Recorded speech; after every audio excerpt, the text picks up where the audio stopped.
history books credit for this, Mr. President? You or Trump? Is that a joke? Oh, thank you. Welcome back, America. Hugh Hewitt in Studio West. That was Joe Biden being asked by an intrepid reporter whether the deal in Israel belongs to Donald Trump or himself. I am joined to discuss the achievements or lack thereof of Joe Biden by the one and only Comfortably Smug, one of the hosts of the Ruthless Podcast, the most important podcast in the conservative world. There are other good ones, don't get me wrong. The editors, Megyn Kelly, there are a lot of good ones. But if you're not listening to Ruthless, you don't know what's going on. Smug, welcome. How are you? Thank you so much. I'm great. You are too kind, Hugh. Thanks for having me on. I'm not too kind. I'm trying to beat you to 100,000 YouTube subscribers because, you told me we get a plaque if we do that, right? That's right. You do. Well, I'm at about 76,000. Where are you guys? I think we're sitting at about 80, so it's an even race. Oh, that's terrible. America, do not follow them until you followed me first. But get out there and follow the Ruthless Podcast. Like and subscribe if you wish to opine. I've been brainwashed by Smug. Smug, I thought of no better person. You have 7 minutes, a full 7 minutes, to list the achievements of Joe Biden. I already filed my column with Fox News for tomorrow on what he will be remembered for and his achievements. What do you say are the Joe Biden legacy achievements? So I don't know if they're exactly achievements, but I'd say his legacy would probably be making Europe dependent on Russia for its energy, outsourcing U.S. energy to China, where we're completely dependent on their batteries and solar panels, spending billions of dollars to create exactly zero electric car charging stations and zero broadband access for rural America. He also opened the border, increased crime coast to coast. So I guess that's pretty much his legacy. Well, I listed only things you listed. I only listed the border. I actually began with the Afghanistan debacle and the California fires as bookends. Then I listed the Inflation Reduction Act and then the ridiculous one at the beginning where he spent trillions of dollars we didn't need and ignited inflation. But you're right. He actually did make Europe dependent on Russian energy, and he did outsource everything to China. Do you think he's the worst president of the post-war years, or does Carter still hold the title? I think it's incredibly close, which is just a horrific thing to think about, especially for our country. But honestly, at this point, and it might be biased because I'm more familiar living under Joe Biden. I wasn't around for the Carter years, fortunately. But I think Joe Biden may have the title, absolute worst president. The one thing he did do that had never before been done, he politicized the Department of Justice into a lawfare organization. The long tail of that is going to be extraordinarily damaging to the rule of law. Do you guys talk about that, or you have it on the agenda to talk about how that's a first ever? I'm a DOJ alum, so I really resent that he did that. Yeah, I mean, I think it was great that Senator Tom Cotton earlier today during the Pam Bondi hearing, when you had Democrats putting out tweets saying that, like, Democrats never politicize the Department of Justice. Trump's going to do exactly that. It's just, that's how much they don't care about hypocrisy at all. It's all about hierarchy and power to the Democrats.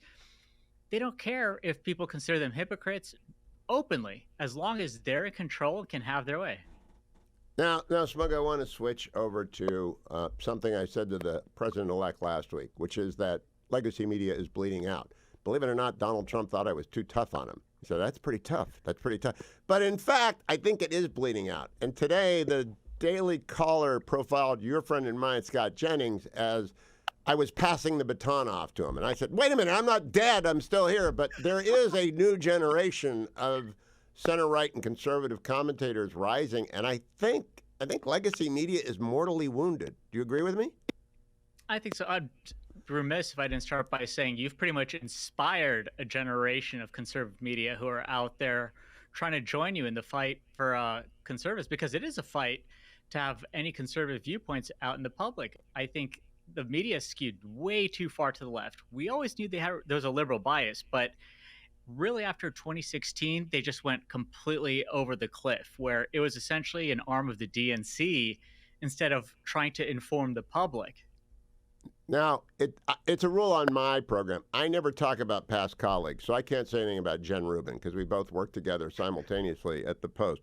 But of course, that doesn't apply to my guests. Are you crushed that Jen is leaving? She provided you with so much material for King of the Hill, which is absolutely the best feature anywhere in podcasting. If you're unaware of King of the Hill, you got to listen to a few Ruthless podcasts because it's the funniest 20 minutes of my week. Well, are you despondent? So I think the thing with Jen Rubin is a lot of legacy media is showing it's dying out when you see all of the folks on their staff going to Substack, and you just see staff turnover on such a massive scale. There's no sort of loyalty in journalism because these organizations no longer have any kind of like a core culture, anything, any respect among the American public. There's zero trust in these news organizations.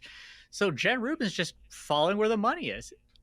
But who's going to replace her in King of the Hill? I don't think she's going to be replaced. She's still going to be online dropping her takes that, make her one of the toughest contenders on the game.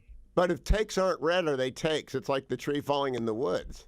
I don't know who's going to subscribe to a Jen Rubin Substack. Do you?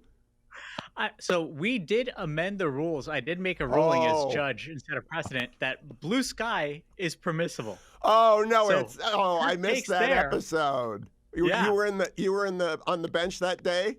I was on the bench that day and set the precedent. Blue sky is going to be allowed.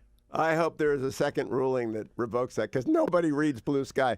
All right, Smug, to close this out, in terms of what you guys are doing with Ruthless is so important. Ruthless Podcast, so Thank important. you. Are you going to up the number that you do? You're twice a week right now. I told Rich Lowry yesterday I wanted 4 times a week with the McCarthy Report.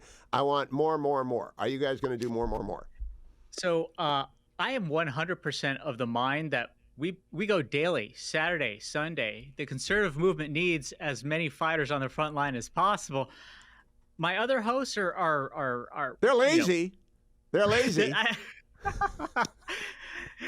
I'll do what I can to motivate them for more episodes each week. Did the Ruthless Parlay hit at all this year? I think it hit on exactly one occasion. And So, you are are you the Broncos fan? I am the Broncos fan. I was wearing my Browns hat out on the trail last week, and a Broncos fan ran by and said, "We always beat you." And I said, "I hate you guys." And so I hate the Broncos almost as much as the Steelers. But it's the worst parlay in sports. It is absolutely the worst parlay in sports. But it hit once. What did it pay out at? So it was over 16x. So if it hits just once in a season, you're good to go. And also, congratulations to you as a Browns fan. Last week, it was the anniversary of the drive, so that's a reason to celebrate. I stepped on a rake. I stepped on a rake. That's a sign you've been doing this too long. When you step on a rake with a Broncos fan, they get the better of you. Comfortably Smug on X at Comfortably Smug. Go and subscribe at Ruthless. Like and subscribe if you wish to opine. Smug, thank you, my friend. Thanks for working through the technical difficulties as well. I'll be right back, America.